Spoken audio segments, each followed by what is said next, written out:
Bismillahirrahmanirrahim. Assalamualaikum warahmatullahi wabarakatuh. Alhamdulillahirabbil alamin. Wa bihi nasta'inu ala umuri dunya waddin. Wassalatu wassalamu ala asyrafil anbiya'i wal mursalin wa ala alihi washabihi ajmain amma ba'du. Apa kabar anak-anakku? Semoga kalian selalu sehat dan dalam lindungan Allah Subhanahu wa taala. Nah, pada pertemuan ini, Ibu akan mereview pembelajaran PABP kelas 11 semester genap. Kita lihat materinya apa saja. Di sini ada toleransi dan menghindari tindak kekerasan, iman kepada Rasul-Rasul Allah Subhanahu wa taala, hormat dan patuh kepada orang tua dan guru, khutbah, tabligh dan dakwah, perkembangan Islam pada masa modern hingga sekarang. Nah, kita bahas satu persatu, tapi hanya poin pentingnya saja yang akan Ibu share, dan kalian nanti baca kembali di LSAKA ataupun di buku paket kalian. Ibu ingatkan kembali bahwa ini adalah toleransi dan menghindari tindak kekerasan. Dalilnya adalah surat Yunus ayat 40 dan surat Yunus ayat 41. Nah, kalian baca kembali beserta terjemahannya, lalu identifikasi tajwidnya. Karena di soal ulangan nanti, kalian akan ada soal tentang tajwid. Lalu baca juga isi kandungan ayat-ayat tentang toleransi. Nah, ya, ini ayat yang tadi, kalian baca isi kandungannya juga. Lalu bagaimana penerapan perilaku toleransi dan menghindari tindak kekerasan? Ini hanya beberapa yang Ibu tuliskan di sini, dan selengkapnya nanti kalian baca di LSAKA dan di buku paket. Ini ada saling menghargai adanya perbedaan keyakinan, saling menghargai adanya perbedaan pendapat, belajar empati yaitu merasakan apa yang dirasakan orang lain, lalu bantulah orang yang membutuhkan. Nah, itu diantaranya saja.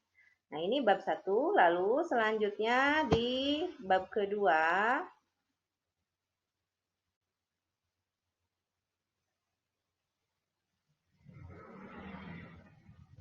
Nah, di bab kedua ini ada iman kepada Rasul-Rasul Allah.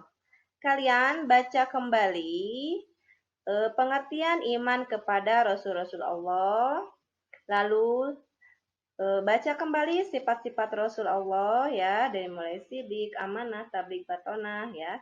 Lalu tugas-tugas Rasul, kalian harus lihat kembali apa itu tugas-tugas Rasul, apa itu hikmah beriman kepada Rasul-Rasul Allah, kalian baca juga. Lalu dalilnya, ini ada surat Al-Baqarah ayat 285 dan surat An-Nisa ayat 136. Ini dibaca kembali beserta terjemahan dan identifikasi tajwidnya. Lalu ada menerapkan perilaku mulia. Nah, ini kalian buka lagi di buku paket atau LSAKA bagaimana cara menerapkan iman kepada Rasul-Rasul Allah dalam kehidupan sehari-hari. Nah, lanjut di bab selanjutnya. Ini ada hormat dan patuh terhadap orang tua dan guru. Dalilnya ada Al-Isra ayat 23 sampai 24. Kalian baca beserta terjemahan dan identifikasi tajwidnya. Lalu hadis riwayat Baihaqi, dibaca lagi hadis riwayat Bukhari-nya. Nah, lalu bagaimana cara berbakti kepada orang tua dan guru? Nah, Ibu kasih sedikit contoh cara berbakti kepada orang tua yang masih hidup. Kalian menuruti apa nasihatnya, apa perintahnya selama itu baik. Lalu kalian berkata dengan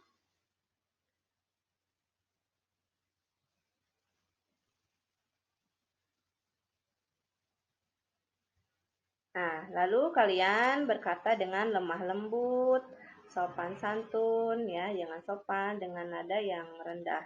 Tidak boleh dengan nada yang keras. Lalu kalian berkorban untuk orang tua juga, itu termasuk berbakti kepada orang tua yang masih hidup. Lalu bagaimana cara berbakti kepada orang tua yang sudah meninggal? Maka kalian mengurus jenazahnya mulai dari memandikan, mengkafani, menyolatkan dan menguburkannya, lalu melaksanakan wasiatnya. Ada lagi silaturahmi dengan kerabat dan teman-teman orang tua. Nah, itu termasuk cara berbakti kepada orang tua yang sudah meninggal. Lalu bagaimana cara berbakti kepada guru? Kalian mendengarkan nasihatnya, mendengarkan guru ketika menjelaskan di kelas ya, ketika guru berbicara tidak boleh menoleh ke yang lain, jadi harus bertatap muka gitu, jangan memalingkan muka. Nah, itu diantaranya. Lalu pentingnya hormat kepada orang tua. Ini kalian baca kembali di buku atau di Asaka. Pentingnya hormat kepada guru. Nah, ini adalah materi di hormat dan patuh terhadap orang tua dan guru. Lalu lanjut di khutbah, tabligh, dan dakwah. Nah, di sini ada khutbah, tabligh, dan dakwah. Kalian baca kembali pengertian khutbah, pengertian tabligh, pengertian dakwah.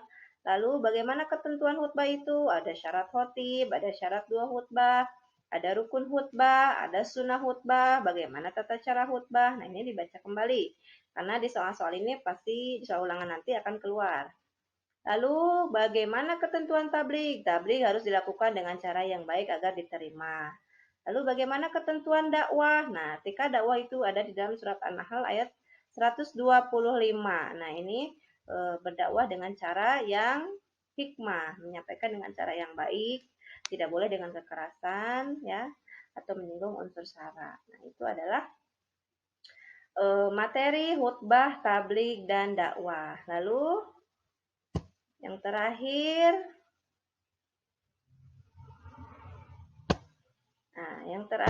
ada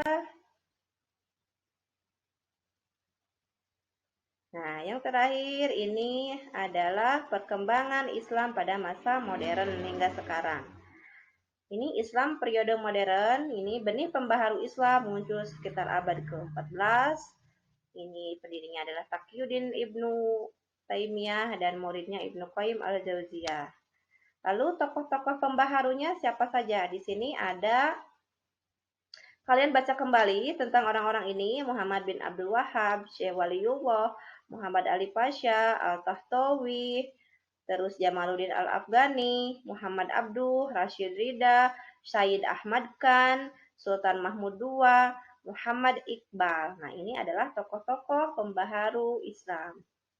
Nah, itulah materi-materi yang ada di semester genap. Kalian baca lagi poin-poin yang Ibu share.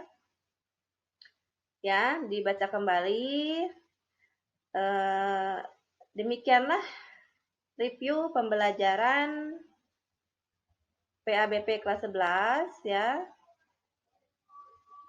Mudah-mudahan kalian bisa belajar dengan baik, penuh semangat. Ya, wabillahi taufiq wal hidayah. Wassalamualaikum warahmatullahi wabarakatuh.